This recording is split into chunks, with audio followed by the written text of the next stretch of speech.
everybody, this is Fish Tank, and today I'm going to bring you an update on the reef tank. And sorry for maybe that my voice is a little annoying, but I'm sick and I'm just not feeling so great. I'm home from school, but now I have taken some pills and feel a little bit better, so I think I could make a little update for you guys anyway, because I got a lot of new exciting updates in this tank that I think you guys will really enjoy. So let's get over it. So for about 4 days ago, I got these chromis right here. I got 3 of them because this fish is a fish that is very, very misunderstood in the hobby. It's thought to be a beginner fish, even though it can be if you do it right and give them the right food and stuff. I would actually say food is the most important for this fish. Meanwhile, whereas water parameters isn't as important, because they're actually pretty hardy, but they're sensitive to stress, and they're also pretty sensitive to not getting the right food and stuff like that. You'll also, when you get these fish, you'll also realize that they'll only eat some few types of food because of the fact that they're planktonnivores, which means that they only eat plankton. So you have to feed them something like cyclobees. I have fed mine cyclobees and they love it. I definitely recommend it. You can see here my dirty bag actually chases them a little bit, which stresses them a little bit, but he hasn't nipped their fins or anything like that, which is a good thing. He's just chasing them away for some reason, but that's how dirty bags are. But a thing that I definitely can recommend when you get this fish home from your store is that you actually feed it with something like cyclobees as the first feeding for your tank, because they'll get so happy and they'll get so excited, get all crazy, because they usually don't get the right food at the stores, and they don't usually get enough food at the stores, because these fish actually has to be fed about 2 or 3 times each day, because you can see here they're very active fish. They swim around a lot, and that's also why they need quite a lot of open swimming space, and that's why I recommend at least a 15 gallon, and I definitely recommend that you get at least 3 of them, because they also have this Iraqi in their school, which is basically that the biggest one will actually rule the school, and he will be the one that actually rules the tank over the chromis. So if there's only 2, he will pick a lot at the only one else than him, and that guy will basically die out, and he's the only one in the tank. And when he's the only one in the tank, he usually will get very, very stressed because he isn't together with his own kind.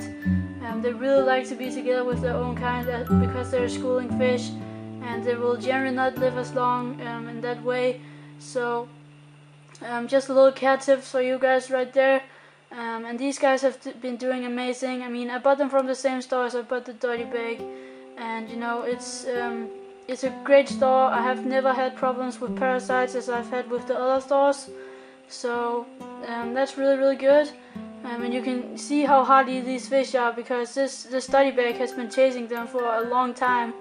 Whenever he sees them, he gotta chase them a little bit, but this fish is luckily a top swimmer and usually keep themselves at the top of the tank, where the dirty bag more likes to be in the lower or medium parts of the tank. But they're doing fine, guys. Just look, you can see it on their colors. Actually, they're really, really bright blue colors, and it's really beautiful. I really love these fish. I'm really happy I got them. It's a great fish to have, because it makes your reef a lot more alive, because they just swim around like crazy. So let's get over some of the corals and stuff like that and how they're doing. So the Clodelia fingerliller is growing fine as well. It's not as big today because it just opened up. It's morning right now, and he has just woken up, I guess you can say. The Duncan coral has been gone pretty big and puffy, and you can see it got new heads spreading out right there to the left and in the middle, and out here on the sides as well. So it got about 4 new heads that is springing out of it, which is really good. It's a good sign. The Manticora digitata has been opening up, as you can see right here. However, it has lost some of its color from the long trip, but it seems to be doing fine for now, and out very soon. It gets a lot of food and a lot of flow right here.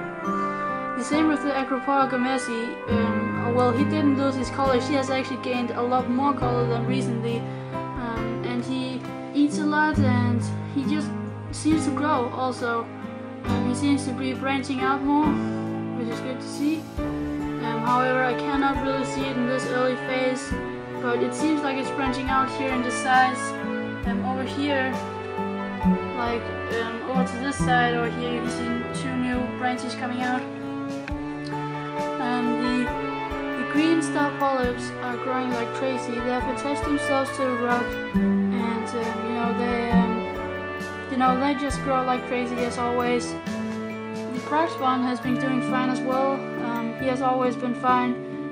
However, the head that is right here is growing over the dead head. I don't know if I covered that in the last update, but gotta tell you guys about it anyway. So, how's the Dotty Bag doing? Well, he's doing fine as well. He is just getting a little aggressive, but that is how Dotty Bags are. They're very aggressive, and that's why people too don't want to keep them and stuff like that. But I'll show you how to get success with keeping a Dotty Bag in a reef tank. Because that aggression is not very different from clownfish. Also, if you put clownfish in your tank as the first fish, you'll probably get problems with them actually chasing the other fish.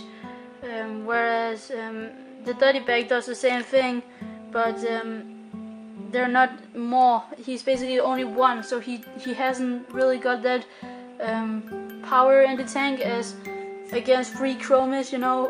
Free chromis against one Dotty Bag, he gets kind of scared because they school up whenever he gets close to them, and they don't seem to get threatened a lot. Only the fact that they school together a little bit, but that's a common behavior. So yeah, I guess that's pretty much it, and I'm just going to feed my chromis some cyclobees after this video. For the first feeding of today, I actually feed them 3 times a day. The same I do with my Dotty Bag, and that's very important. Feed your saltwater fish more times a day. It just works much better in my experience. So yeah, just look at them. I think they're awesome. I really love my chromis. They definitely are very attractive fish, and they definitely love to hang out together. It's kind of cool. I really like schooling fish, mainly because I've also had a lot of schooling fish in freshwater tanks, I guess. And schooling fish is just an awesome, thing. So, alright guys, so I think I can't really sit up anymore. I'm getting a really bad headache right now, and so as I said, I'm sick, so I gotta lay in my bed again. But I'm going to upload this video. So stay tuned for that, and I hope you guys enjoyed this video. So yeah, see you guys in another video.